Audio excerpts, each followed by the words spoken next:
Hello, hello, hello. Welcome to Musical Mondays. Alrighty.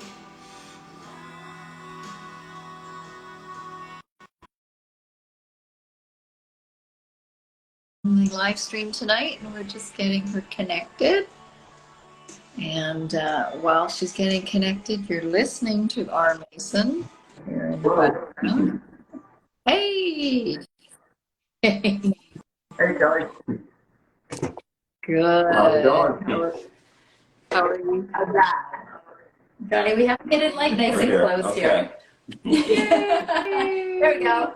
There you are. That's great. Thanks for joining. I'm just going to turn off the music. I had a little bit of r.mason playing to lead off the show. Oh, nice. Good choice. Awesome. Well, welcome to Musical Mondays. Thanks so much for joining tonight, you two. Yeah, you bet.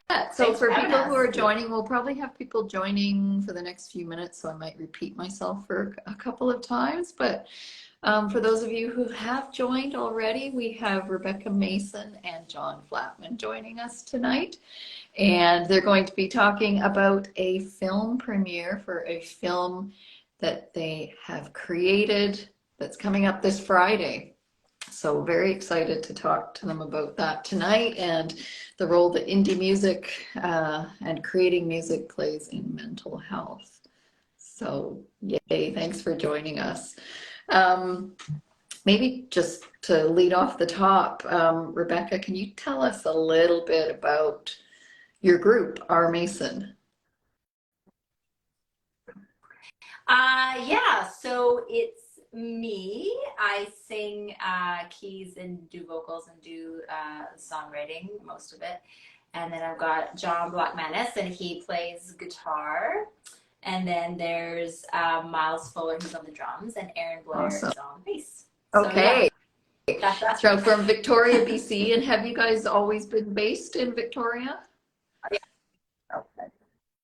yes. Yeah, and we started a while, like John and John Blackmanis and I have been playing together for quite a few years, and then Aaron came. He actually plays in a band with John Flatman, Nice. Phil Cassidy, and so we're borrowing him.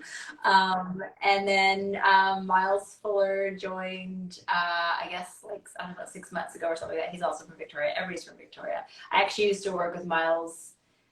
Fuller's dad, Jim Fuller, at Thrifty Foods. So. And I used to work with Miles' uncle, Russ. Okay, small world, small world. And I love hearing about the connections between different groups too, and musicians kind of being fluid and working together on different things and different projects. That's a beautiful thing. That's great. So tell us about the film. So it's premiering this Friday, May 26th. It's called What's the Point? And the two of you made it together. So tell us about it. Yeah, well, this guy did all the filming.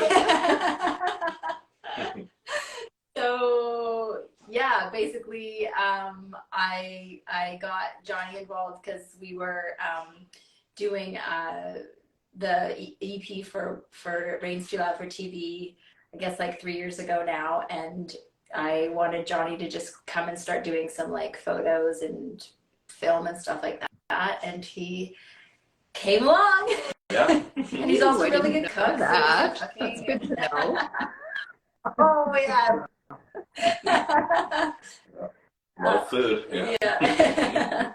And yeah, so he did a bunch of the filming, and then it just kind of, we started having conversations about where we wanted to go. Where did it start? Do you remember where like the idea of, because it wasn't always going to be about mental health. Yeah, no, it was. It just kind of went that way. It was, I guess, because I was documenting the recording process there, and I guess you came up with the idea for the theme of, what the point of making music and art is, and then we had all the footage, and then we started adding more footage, doing interviews and stuff like that, and it just kind of evolved from there, and It was a common theme, the mental health piece, and it was kind of like I think for me anyways, it was like it was just a really a bit of a frustrating time to kind of be trying to do an EP, especially with a band that wasn't fully formed and a pandemic that was hitting.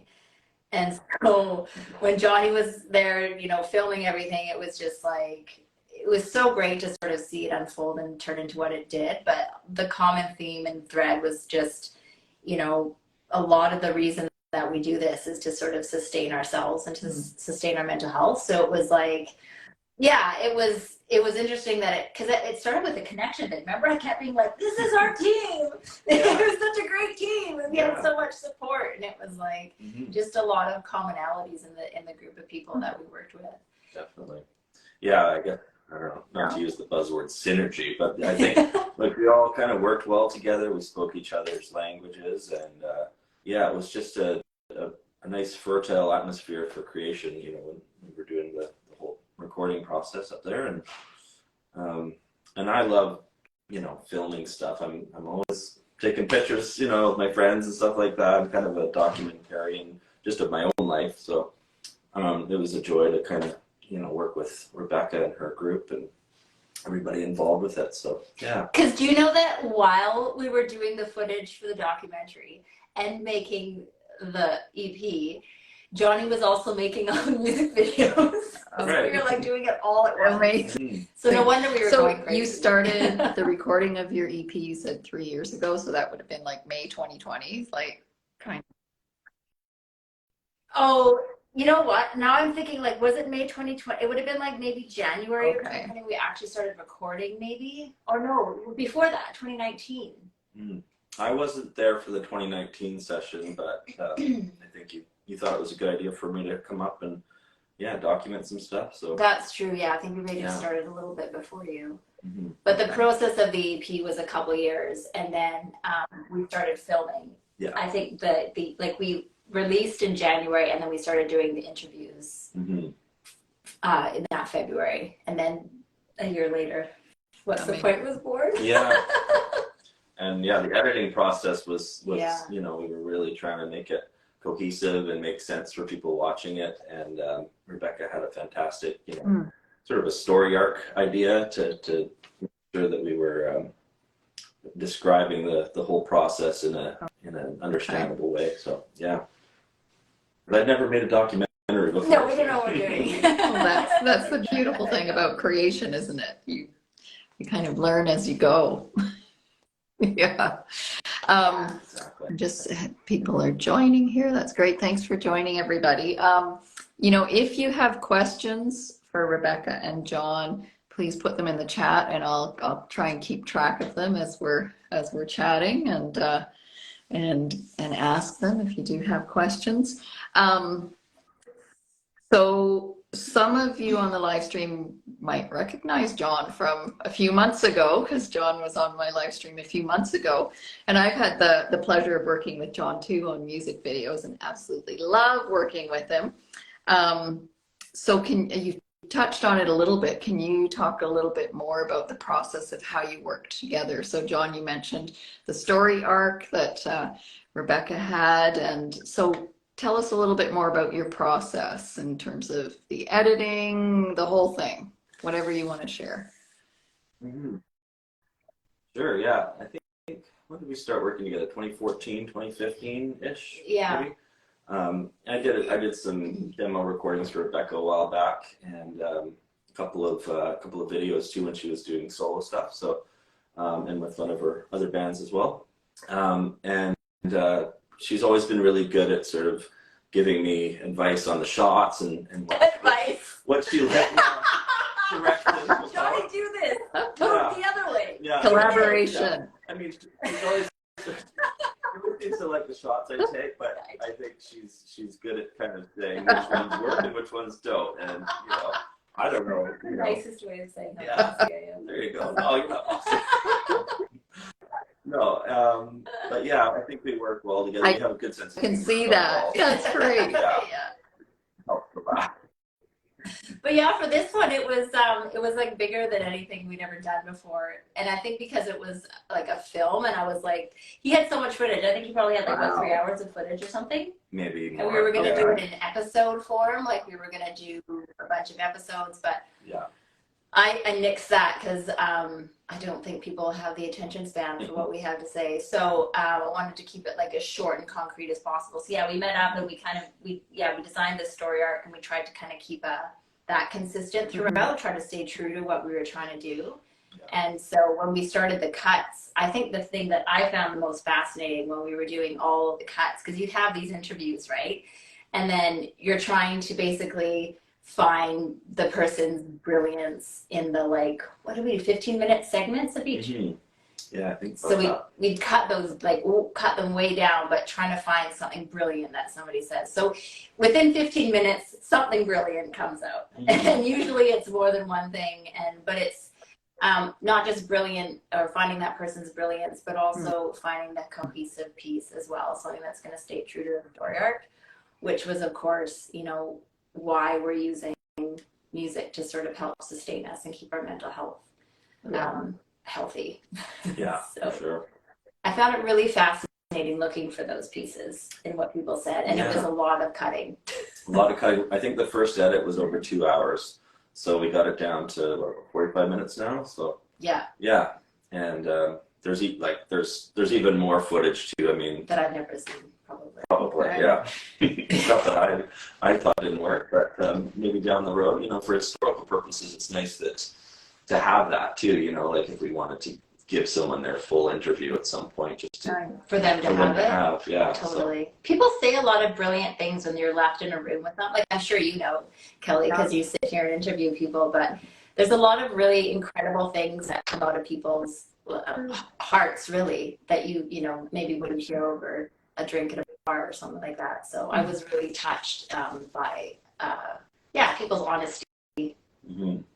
It's true, yeah. You know, when you give people the space to kind of be themselves and to speak from their heart, great things come out. Yeah, I do hear that.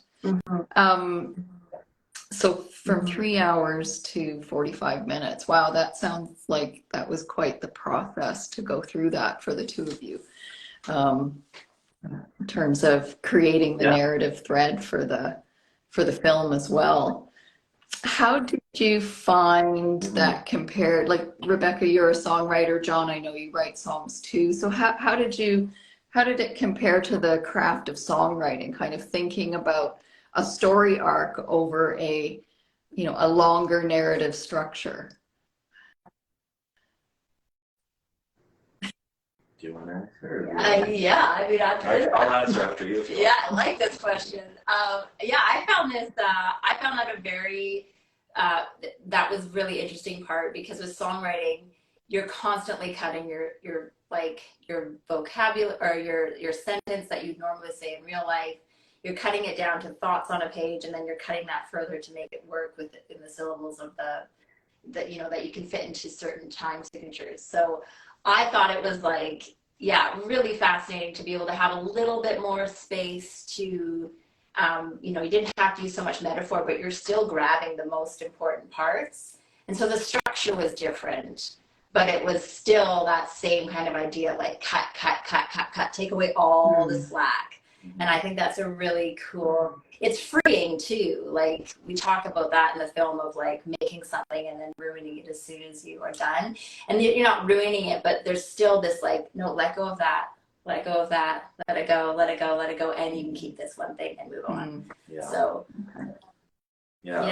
what did you? Yeah, I mean, like my approach with songwriting, I haven't written a song in a long time, but I very much emphasize on the vibe of things. So obviously with film, I like to look for a nice lighting scenario, the timing, and just sort of the angles of different things that I see with my eyes. And then with songwriting, it's kind of similar, and then the words usually follow later for me. Like in a song, I start with the music, and then whatever the music kind of puts into my mind for a lyrical structure, that's kind of what ends up being the song. With the film, it was, I guess, a similar approach from my perspective, because I was filming people in moments, and at first I didn't have like a vision of what the story or that Rebecca was ultimately gonna help create with me, but it was really more just capturing the moments in life and and being there for those sort of vulnerable moments that people sometimes don't know are happening until after, and then yeah, structuring the film sort of afterwards with all those pieces together. It's like a big puzzle that you put back together that's never been put together before. So yeah, creation. Okay. exactly. Thank you. Thanks for exploring that a little bit with me. You know, I know for myself as an artist, the benefit for me, for my mental health, is the of writing songs and collaborating with people artistically, creatively. Is it kind of keeps me in touch with myself. Gives me a way of processing the world around me. Can you talk a little bit about how that figures for the two of you in this film and your vision for the film?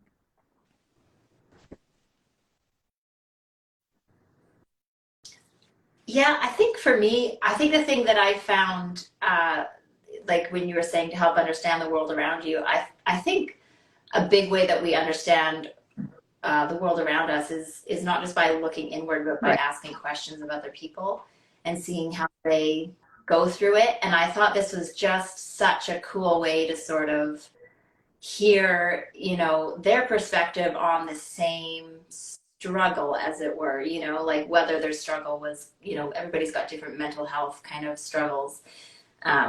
But I think everybody we talk to has mental health issues, right? Yeah. It's like everywhere.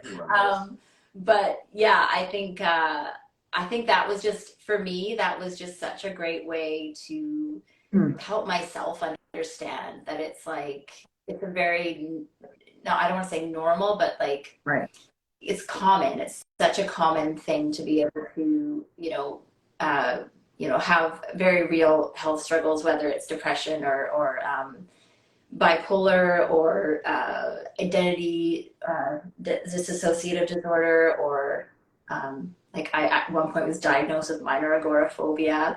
So, panic, all these things, and all these people are kind of struggling with or addictions or whatever it is. And they're all kind of coming into this place where like you can kind of communicate that with people and then try to come up with something beautiful. I've always been fascinated by darkness because I have so much of it and I want to understand it. And so my favorite way to understand it is by making something beautiful. And all these people are doing the same. Okay. Wow. Thing. Thank you for sharing that. There's a question here from one of our viewers. If it wasn't for the pandemic, do you think you would have done this project? Yeah, it would have been a lot easier. It started before the pandemic. But I don't know. It's hard to say if the film would have happened. It would have. We started the film before the pandemic. Yeah. I don't know if it would have taken the same, all of the same turns.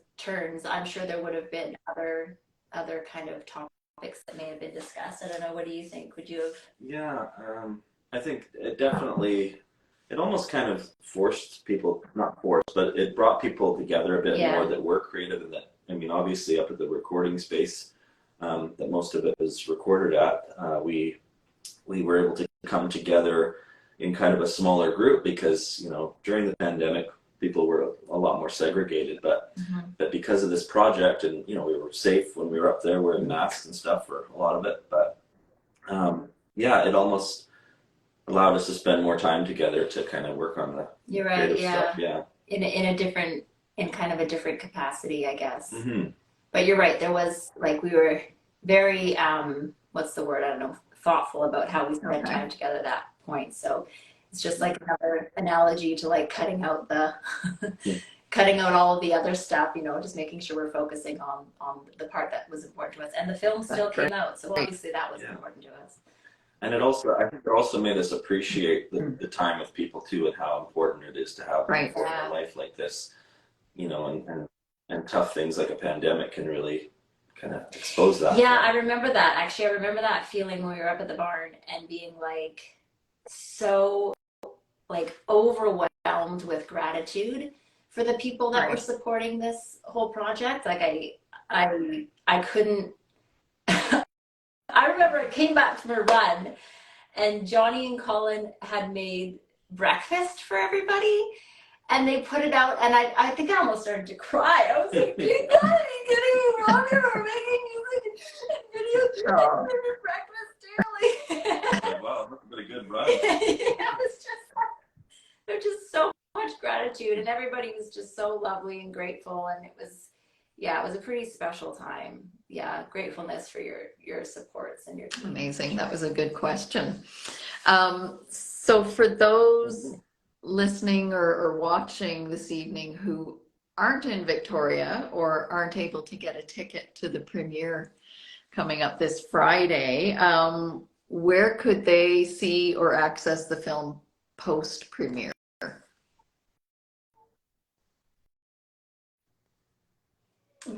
You've got it going, right? It's ready to go? Yeah, Yeah, I okay. think it's ready to go. Uh,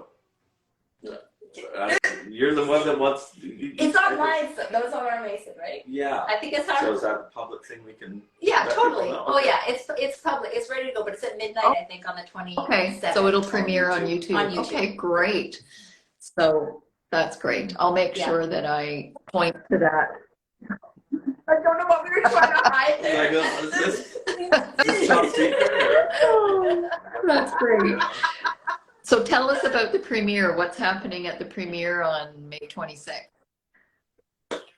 Oh man, it's gonna be great. So I'm very excited. We've got Carol Gandra, who's a photographer. She's a Brazilian photographer. She's coming from Vancouver, actually, and she's going to. So from doors open at 7, and then from 7 to 7:30, we're gonna have photos, and I'm really hoping, because the original idea was to have like a red carpet kind of debut kind of thing, and I didn't want to put money into a carpet and one of those like red carpet backgrounds. I was like, we got to think of something, I don't know, more creative. So I'm gonna try to get people to really be, you know, kind of creative and weird and just make art within the like. That sun's really just like right there. Okay, this is a really good angle. I'll carry on.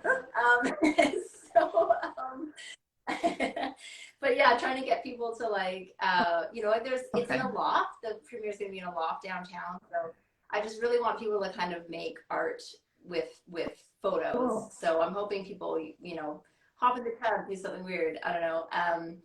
Get on the bed and jump. I don't know. Pretend you're jumping out a window. I don't know. Just be like, I'm just really hoping people get into it. We'll see though. See what kind of crowd we get. And then I will be showing the film after that, and Johnny's going to be on deck to basically do the whole technical side of it, because I wouldn't know where to begin. And then Emily Lang is going to be our host, and she also hosted the film, so she's on the film as well. She's wonderful, and she'll be she'll be kind of having a panel with me and Johnny and a few other people from the film, Colin Criviero, John Flatman, and Kele, who's actually right now in Australia. Oh, fun. We're going to chime her in. Mm-hmm. And then, so she'll be on Zoom, and then we'll have, like cheese and champagne toast and non-alcoholic. Sounds fantastic. Well. So, I can't wait to see it. Before we, I try and keep my live streams to under 30 minutes. So I probably have one more question for you, just because the Instagram algorithm is kinder to videos that are under a certain amount of time. More people get to see them. But before we kind of wrap up and point people off to your socials and website and where they can find out more information, tell us about upcoming plans. What's next for r.mason? For r.mason, so we've got a big thing after this is we've got a couple singles that we'll be releasing. One of them in the fall, then one hopefully later in the year. So actually Johnny was up there with us doing that. We just did a recording in George River. So Johnny's always there, just documenting and hiding behind couches and boo, picture. And then we're going to be doing a tour in the fall, a What's the Point tour, hopefully What's the Point, and our new track piece, I Love You Here Now, that'll be a part of the tour as well. So that'll be this fall. So those are the next big things, and no further films planned. Not this time, but Maybe. I've already got lots of Okay, footage. Yeah, maybe we'll We do have part a couple two. maybe a weekends. part two. Okay, that's great. So to find out more about r.mason on Instagram, it's r.mason music. I think I got that right. And you can Google r.mason, follow Rebecca and r.mason on YouTube. Okay, is it your YouTube channel where people will find the video? I think that's what we were confused about. I'm It's like, it'll be yours, online, yeah, right? Yeah, it'll be on r.mason. It should be on Yeah, YouTube. repost it. Get it everywhere. Yeah, I mean, I'll definitely Yeah, put a link so on mine. Yeah. check it out, and I'll look for that premiere link, and I'll put it in my Instagram story too, so that people who attended can join. Oh, somebody's asking if you'll be coming to Regina.